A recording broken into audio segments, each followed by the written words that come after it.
On this edition of Bingo Topics, we're going to get into a myriad of topics as we always do.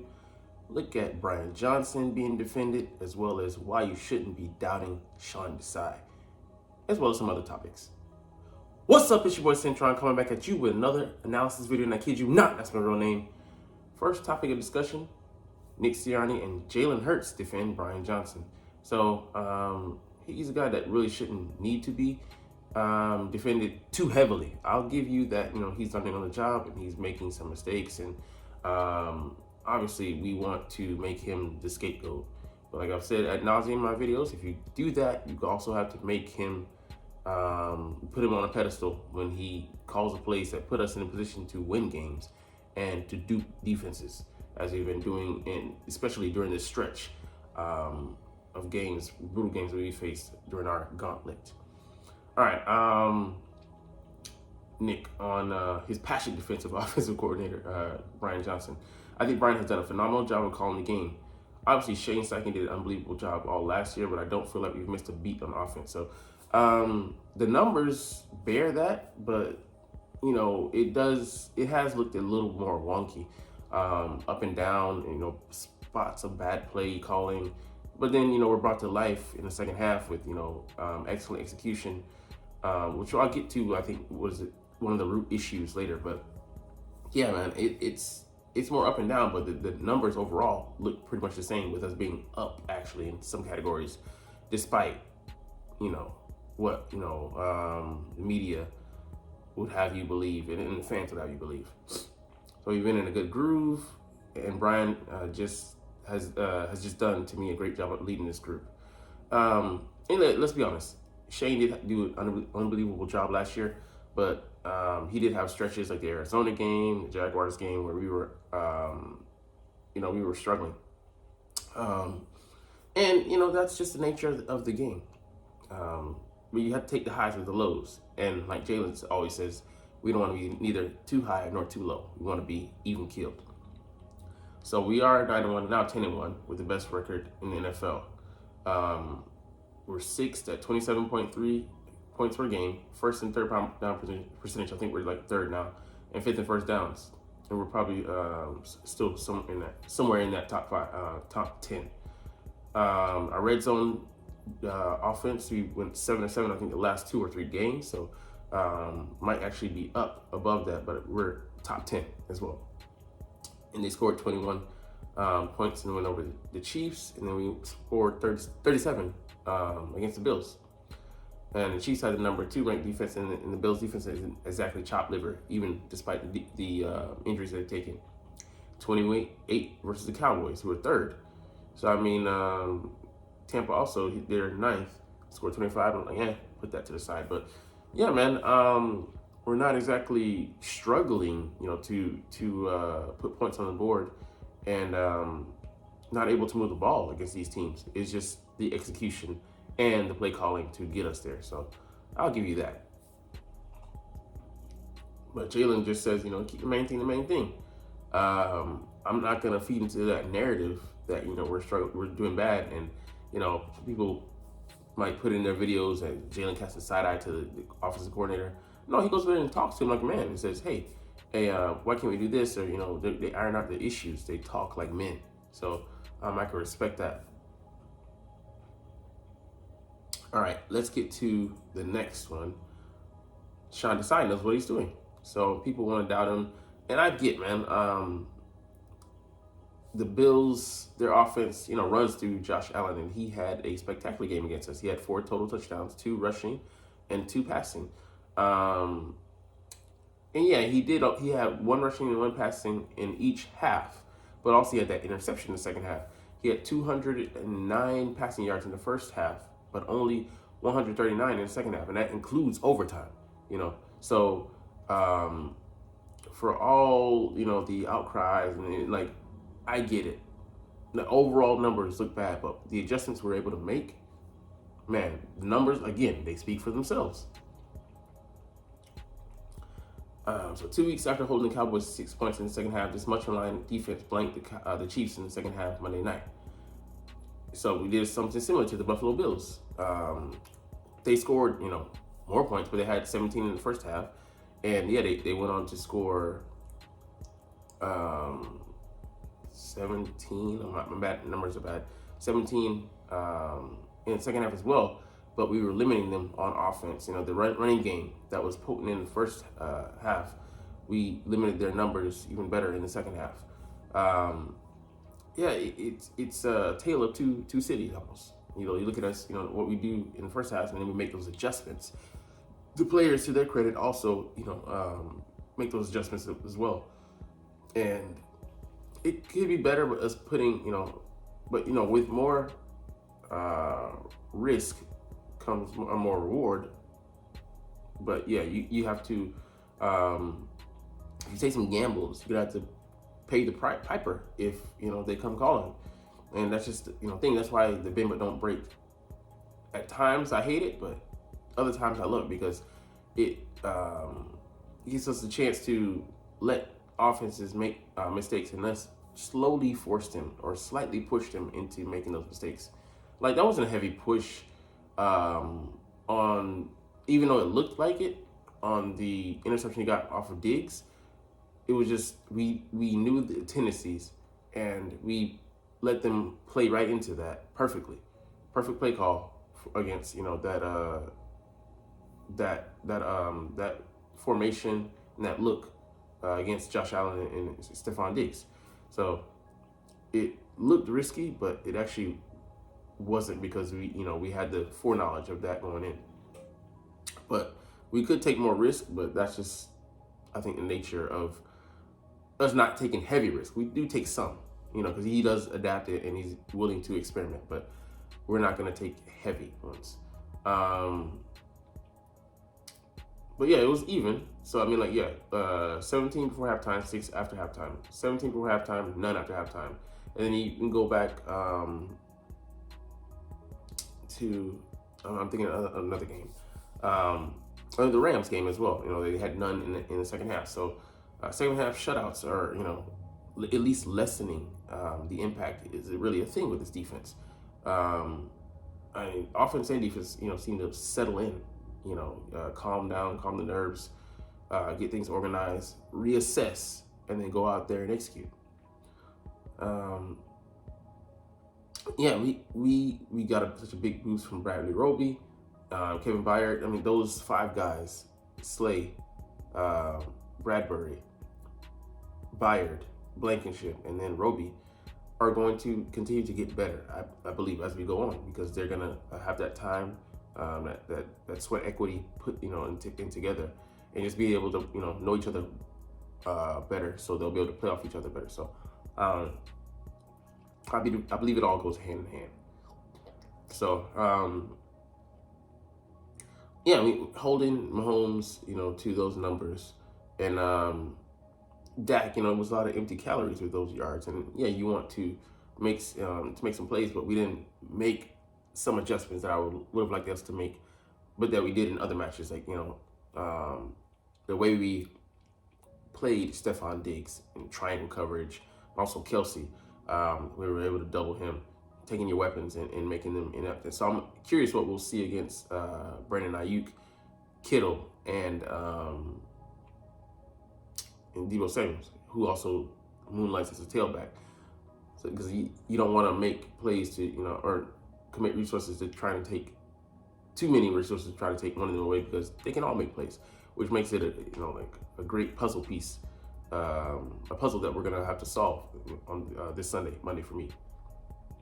But I think, you know, we need to continue to be patient and watch the results bear fruit from Sean Desai, because what he's shown us over 11 games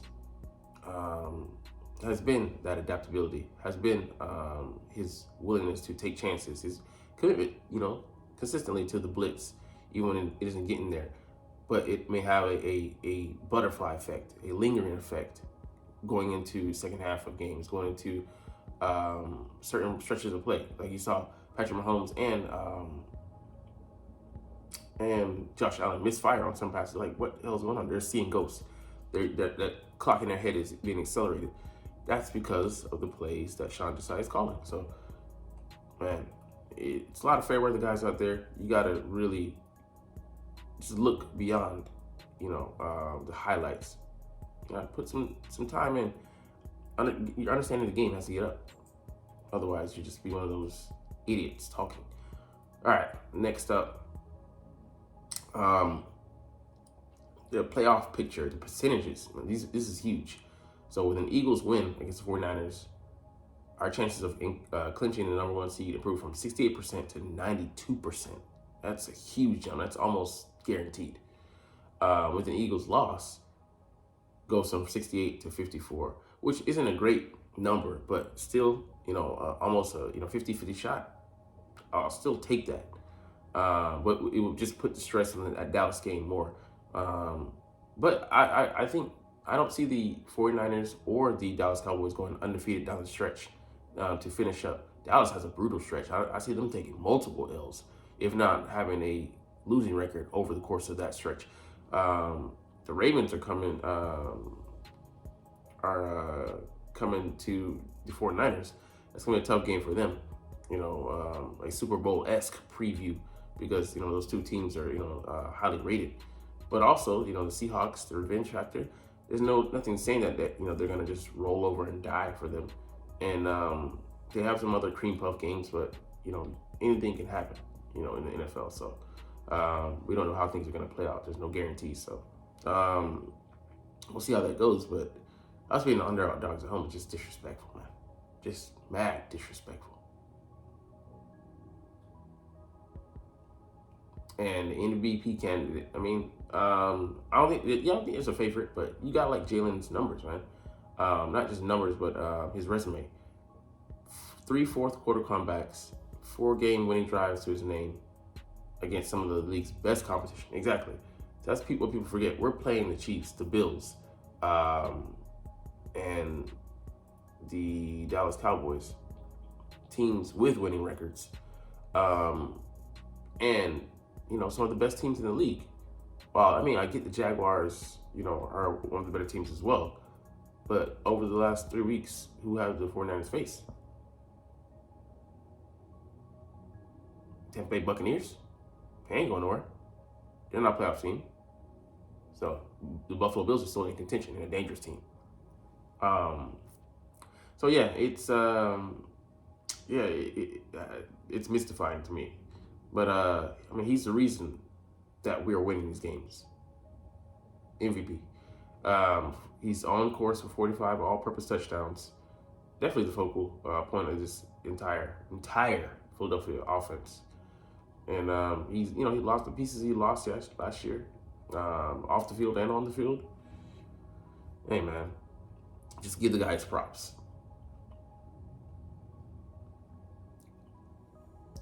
All right, let's see. Let's get into maybe one or two more things. Let's see. Why is the offense still drawing criticism? People forget that Nick Sirianni is the one that ultimately has the overrule. He can say, "Hey, I want to do this," and he said that Johnson actually wanted to do this when we did this. When he wanted to do this, maybe we should have done that. We ran on 3rd and 11. Like, come on, bro. But yeah, it's always been a setup, and that's why in my videos I put the screen cap. I put when it goes bad, I put Sirianni because ultimately he's in charge. When it goes good, I put Brian Johnson. But it is a collaboration effort. I'm not trying to undermine him or make light of him, but heavy is the head towards the crown, and he's the captain of this ship in Philadelphia. So smooth sailing, rough seas, the ship goes down, ship starts taking on water. It's all on him. So let's not forget that. And Brian Johnson may have the reins, but it can at any time be like, "Hey, scoot over, bro. Let me take that seat." All right, last thing we'll get into here is the injury report. So we have a long one for the Eagles, man. Damn. Dallas Goedert did not practice on Wednesday, and we're kind of on a regular week. About the 49ers had a mini bye, so that's playing to our disadvantage. I don't like him to play this week. If he does, I think tomorrow's a linchpin. If he's not at least limited, I don't think he's gonna play. Same with Fletcher Cox, Thursday and Friday. But you know, if he's not limited here, he ain't playing. I don't think he's gonna play. The hamstring, those are touch and go. Might actually be out for a stretch of games, like I would say 3 or 4 games. And just need to let those things heal. And I think he suffered a setback, you know, because his 21-day practice window was open almost 2 weeks ago, and he did not DNP. No, I don't, see him playing maybe next week. But if he's not playing next week, I think he might have to shut him down again, because he just, that's his track record. He's historically been unable to stay healthy.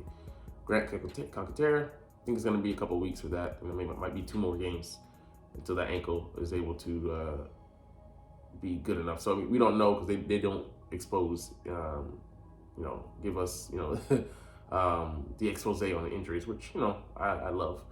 But is a high ankle sprain. It could be longer. It could be, 4 to 6 weeks. Lane Johnson, groin limited. That's a really good sign. He said he's going to play, but we'll see. Hopefully no setbacks, but I think he'll be able to play. Hopefully he doesn't suffer a setback in that game, though, so doesn't have to come out. AJ Brown, limited, thigh again. Devonta Smith, knee again. We're going to manage them so that they can play, because that would be huge if we didn't have our starting 2 receivers, as well as Swift, that knee. I heard it was an ankle, but, conflicting reports, but limited, but they'll manage these 3 to make sure they get to the game, as well as Jordan Davis. We need him out there. Might have re-aggravated that hamstring in overtime, running after Josh Allen. Great effort, but we need you out there, big fella. So I think he'll play, though.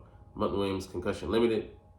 He was DNP last week, so pointing in the right direction. I think he'll play, and we definitely need him, because Jalen Carter, he's not on the report, but he had a hand issue, one good hand last game, and then Fletcher Cox might be out, so might have to go only 5 deep with the rookie Morrow Jones being out there as well. Julio Jones, knee limited, don't manage him to make sure he gets to the game, but old man out there. So the 40 Winers only had one guy, Eric Armstead. He did not practice. I think it was a knee or an ankle, so we'll see if that continues into the week, because he's a big part of their plan. They had all that time off and he's still DNP. Worrisome. But yeah, otherwise I think they should be healthy. But anyways, we'll get out of here on that note. Longer video than I expected, but you're not even watching though, so it's all good. But we're going to chunk these deuces. But as always, I love talking about the Eagles and love making these videos. So as always, it's fly, Eagles, fly, and let's motherfucking go. Like, comment, share, subscribe if you want. Thanks for watching. Check me out at Cintron Anime, Cintron Life, or Cintron Laughs, or other social media.